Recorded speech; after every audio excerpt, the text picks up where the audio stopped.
નમસ્તે. ધોરણ 12 રસાયણ વિજ્ઞાનના ભાગ 1નું પ્રકરણ 4 રાસાયણિક ગતિકીનો આપણે અભ્યાસ કરી રહ્યા છીએ. પ્રક્રિયા વેગ એટલે શું અને પ્રક્રિયા વેગને આધારે પ્રક્રિયાનું વર્ગીકરણ આપણે આગળના લેક્ચરમાં જોયું, જેનું ઝડપથી પુનરાવર્તન કરી લઈએ. એકમ સમયમાં પ્રક્રિયકની સાંદ્રતામાં થતો ઘટાડાનો દર અથવા નિપજની સાંદ્રતામાં થતા વધારાના દરને પ્રક્રિયા વેગ કહે છે. દાખલા તરીકે R → P એક પ્રક્રિયા છે. આ પ્રક્રિયાનો વેગ રેટ જોતો હોય તો -Δr/Δt. આ શું કામ માઇનસ સાઇન આવી? કારણ કે પ્રક્રિયકની સાંદ્રતા જેમ જેમ પ્રક્રિયા થતી જશે તેમ ઘટતી જશે, અને નિપજની સાંદ્રતા માટે પ્લસ સાઇન આપી છે, કારણ કે નિપજની સાંદ્રતા જેમ જેમ પ્રક્રિયા થશે તેમ વધતી જશે. એટલે આ આપણે જોયું. હવે પ્રક્રિયાની ઝડપને આધારે પ્રક્રિયાના જુદા જુદા પ્રકાર પડે છે, જેમાં અતિ ધીમી પ્રક્રિયા છે, પછી ધીમી પ્રક્રિયા છે, મધ્યમ પ્રક્રિયા છે અને અતિ ઝડપી પ્રક્રિયા છે. આ ચારેય પ્રકારની પ્રક્રિયા આપણે આગળ જોઈ. હવે આપણે પ્રક્રિયા વેગને આધારે સરેરાશ પ્રક્રિયા વેગ R અને ત્વરિત પ્રક્રિયા વેગ R માહિતી મેળવીએ. R એટલે એવરેજ મૂલ્ય કોના માટે વાપરીએ તો કે સરેરાશ. એવરેજ શબ્દ એટલે એકમ સમયમાં પ્રક્રિયકની સાંદ્રતામાં થતા ઘટાડાનો દર અથવા નિપજની સાંદ્રતામાં થતા વધારાના દરને પ્રક્રિયા વેગ કહેવાય. સરેરાશ પ્રક્રિયા વેગ R રાસાયણિક પ્રક્રિયાનો વેગ નક્કી કરવા માટે ચોક્કસ સમયના અંતે પ્રક્રિયકની સાંદ્રતામાં થતો ઘટાડો અથવા નિપજની સાંદ્રતામાં થતો વધારો નક્કી કરી શકાય છે.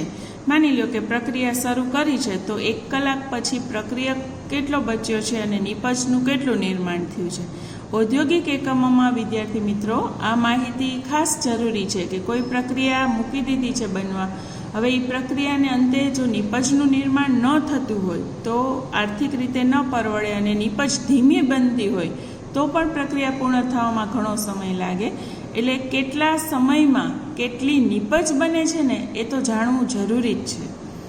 ધારો કે એક કાલ્પનિક પ્રક્રિયા આપણે ધ્યાનમાં લઈએ છીએ. R → P. R એટલે રિએક્ટન્ટ પ્રક્રિયક અને P એટલે નિપજ.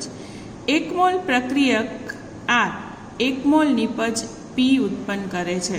આ એક કાલ્પનિક પ્રક્રિયા છે જે આપણે ધ્યાનમાં લઈએ છીએ. હવે ધારો કે T1 સમયે પ્રક્રિયકની સાંદ્રતા R1 છે અને નિપજની સાંદ્રતા P1 છે. શરૂઆતનો સમય જ લઈ લ્યો ને. જેમ જેમ સમય પસાર થતો જાય છે એમ T2 સમય એટલે કે પ્રક્રિયકની સાંદ્રતા R2 અને નિપજની સાંદ્રતા P2 હોય તો પ્રક્રિયાનો સરેરાશ વેગ નીચે મુજબના સૂત્રથી આપણે દર્શાવી શકીએ. જો R બરાબર -Δr/Δt એટલે કે R2 - R1/T2 - T1 is equal to +Δp/Δt એટલે Δp એટલે P2 - P1 અને Δt એટલે તફાવત છે વિદ્યાર્થી મિત્રો. આ ડેલ્ટા એટલે દાખલા તરીકે એક આકૃતિ દ્વારા સમજીએ. પ્રક્રિયકની સાંદ્રતા માટે અને સમય વિરુદ્ધનો આલેખ દોરીએ. શરૂઆતમાં પ્રક્રિયકની સાંદ્રતા મેક્સિમમ હશે, કારણ કે આપણે પ્રક્રિયક જ છે ને શરૂઆતમાં, નિપજ તો બની જ નથી, તો મેક્સિમમ સાંદ્રતા હશે શરૂઆતમાં. પણ જેમ જેમ પ્રક્રિયા થતી જશે તેમ પ્રક્રિયકની સાંદ્રતા ઘટતી જશે અને નિપજની સાંદ્રતા શરૂઆતમાં 0 હોય, પણ જેમ જેમ પ્રક્રિયા થતી જશે તેમ નિપજની સાંદ્રતા વધતી જશે. આપણે એક ગ્રાફ દોરેલો હતો ને આગળ કે પ્રક્રિયકની સાંદ્રતા જોતી હોય તો આગળના લેક્ચરમાં મૂક્યો હતો. પ્રક્રિયકની સાંદ્રતા ઘટે અને નિપજની સાંદ્રતા વધે. એક કોમન ગ્રાફ છે. આ ગ્રાફનું આપણે 2 ભાગ છૂટા લખ્યા છે કે પ્રક્રિયકની સાંદ્રતામાં શું ફેરફાર થાય અને નિપજની સાંદ્રતામાં શું ફેરફાર થાય. હવે પ્રક્રિયકની સાંદ્રતા છે એ શરૂઆતના સમયે R0 શૂન્ય છે, પછી T1 સમયે આપણે ધારો કે તે કેટલી છે R1 જેટલી, અને T2 સમયે તે R2 છે. હવે આ જે R એવરેજ છે એ -ΔR/ΔT, માઇનસ નિશાની સૂચવે છે કે પ્રક્રિયકની સાંદ્રતા સમય સાથે ઘટતી જશે, અને નિપજની સાંદ્રતામાં પ્લસ નિશાની છે તે શું દર્શાવે છે કે નિપજની સાંદ્રતા સમય સાથે વધતી જશે. એટલે T1 સમયે નિપજની સાંદ્રતા P1 છે અને T2 સમયે P2 છે, તો P2 - P1 અને T2 - T1 છે એ ΔP/ΔP જેટલું થશે, ΔP/ΔT. હવે તમને એક ઉદાહરણ આપું છું કે T મિનિટ, દાખલા તરીકે હું જ્યારે પ્રક્રિયા શરૂ કરું છું 0 મિનિટ ધારો કે, ત્યારે નિપજની સાંદ્રતા 10 મોલ છે, પ્રક્રિયકની સાંદ્રતા, અને નિપજની સાંદ્રતા 0, નિપજ તો બની જ નથી, પ્રક્રિયાની શરૂઆત થઈ જ નથી હજી, બરાબર ને. પણ 10 મિનિટ પછી જો પ્રક્રિયકની સાંદ્રતા શું થશે, ઘટી, નિપજના 1 મોલ બની ગયા. 20 મિનિટ પછી પ્રક્રિયકની સાંદ્રતા 8 થઈ ગઈ, અને નિપજની સાંદ્રતા જે 0 હતી એમાંથી 2 થઈ ગઈ. એટલે જેમ જેમ સમય પસાર થતો જશે એમ પ્રક્રિયકની સાંદ્રતા ઘટતી જશે અને નિપજની સાંદ્રતા વધતી જશે.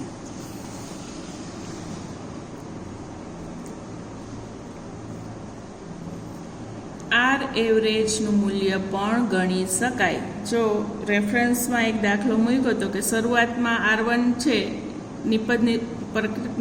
પ્રક્રિયકની સાંદ્રતા 10 છે, નિપજની 9 છે, તો એ તફાવત R એવરેજ નિપજ માટે.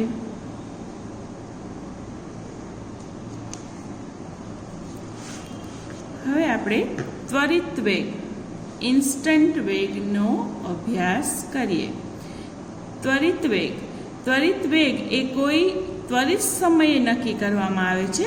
ત્વરિત વેગ નક્કી કરવા માટે આલેખમાં વક્ર પર સ્પર્શ રેખા દોરવામાં આવે છે. જો y = mx + c સુરેખ માટે જે આપણે ઢાળનું સમીકરણ છે, દાખલા તરીકે કોઈ પણ એક આવો ગ્રાફ છે, આ સુરેખા માટે ઢાળ, એટલે y = mx + c, જ્યાં m છે એ ઢાળનું મૂલ્ય છે. એના પરથી ઢાળનું મૂલ્ય એ ત્વરિત વેગ દર્શાવશે.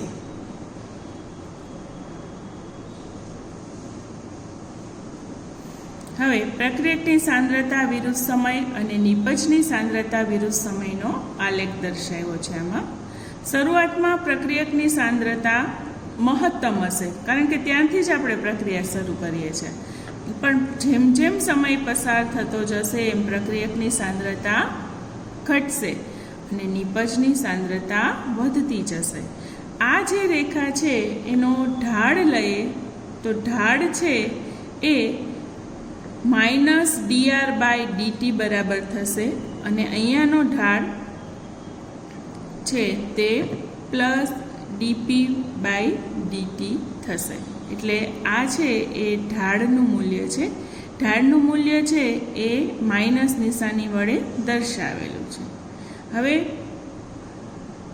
હંમેશા એ વસ્તુ યાદ રાખી લેજો, અહીંયા પણ પ્રક્રિયકની સાંદ્રતા ઘટે છે એટલે -dr/dt થશે, નિપજની સાંદ્રતા વધે છે એટલે +dp/dt થશે. હવે રાસાયણિક પ્રક્રિયાના તત્વયોગમિતિ ગુણાંકો જુદા જુદા હોય છે. દાખલા તરીકે એક પ્રક્રિયા આપી છે 2HI it gives H2 + I2. આ એક સામાન્ય પ્રક્રિયા આપેલી જ છે.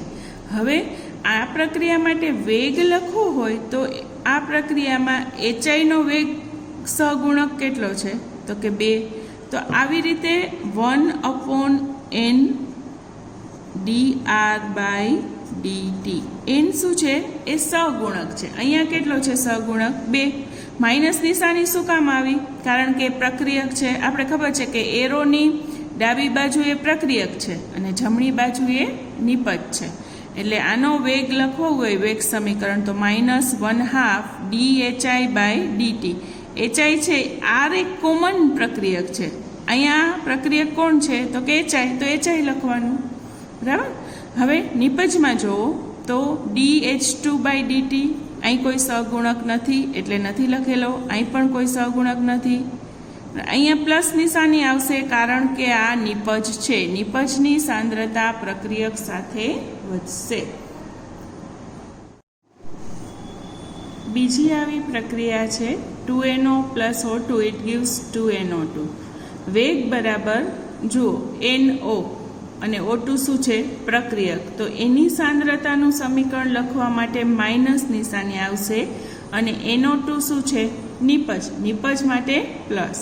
હવે 1/n, n એટલે એનો સહગુણક. NO પાસે 2 છે તો 1/2 આવ્યું. O2 પાસે 1 પણ નથી સહગુણક તો 1 લખેલું નથી, પણ માઇનસ નિશાની આપેલી જ છે કારણ કે માઇનસ નિશાની શું દર્શાવે છે? પ્રક્રિયકની સાંદ્રતામાં થતો ઘટાડો. આ બંને પ્રક્રિયક છે એટલે એની સાંદ્રતા સમય સાથે ઘટતી જશે અને આ નિપજ છે એની સાંદ્રતા સમય સાથે વધતી જશે. એટલે આ સમીકરણ અહીંયા દર્શાવેલું છે. હવે જો તમે અહીંયા જે સમીકરણ આપેલું છે તો અહીંયા NO2 છે એ નિપજ છે +1/2 1/n એક કોમન સમીકરણ હમણાં આપણે લખીએ જ છે એટલે તમારે આજે આ બધા સમીકરણ લખી લેવાના રહેશે. ખાસ અગત્યની એક પ્રક્રિયા N2 + 3H2 it gives 2NH3. આ પ્રક્રિયામાં જુઓ dN2/dt, dH2/dt અને dNH3/dt એ તો આપણે લખતા આવડે, પણ આગળ શું આવશે? N2 અને H2 પ્રક્રિયક છે એટલે માઇનસ નિશાની અને એની સાથે ગુણકમાં 1/n, n એટલે સહગુણક. N2 પાસે અહીંયા કોઈ સહગુણક નથી તો અહીંયા લખેલ નથી 1/n. અહીંયા 3 તો 1/3 પણ નિશાની કેવી રહેશે? માઇનસ.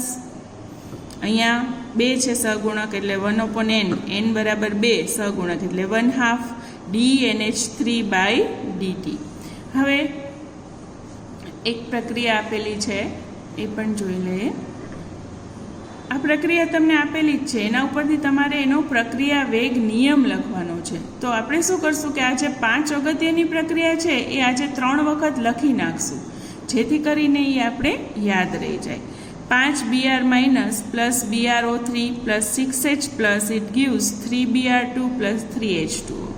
વેગ જોશો તો અહીંયા સહગુણક 5 છે. જો પ્રક્રિયક કેટલા છે? 3. તો આ ત્રણેય માટે માઇનસ નિશાની છે. નિપજ કેટલી છે? 2. તો 2 માટે પ્લસ નિશાની.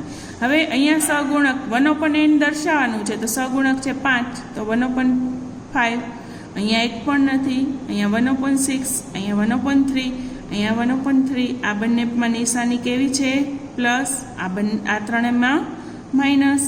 એટલે આ રીતે આપણે પ્રક્રિયા વેગ સમીકરણ લખી શકીએ. હવે વ્યાપક રીતે જ્યારે આવું થતું હોય ત્યારે N1 એ આ એક વ્યાપક સમીકરણ છે. N1 A N2b it gives N3 અને N4d. તો -1/n1 dA/dt -1/n2 dB/dt. આ બંને પ્રક્રિયક છે એટલે માઇનસ. આ બંને નિપજ છે એટલે પ્લસ.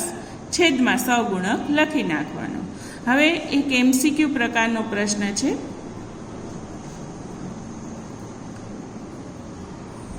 એક પ્રક્રિયા 2A + 2A gives 2B, બરાબર. એમાં A પ્રક્રિયક છે અને B નિપજ છે. હવે એના માટે dB/dt લખવું હોય તો શું થશે? આપણે સમીકરણ લખી નાખીએ પહેલાં. આના માટે આખું સમીકરણ લખીએ, બરાબર. 1/2 માઇનસ આવશે ને, -1/2 dA/dt ઇટ gives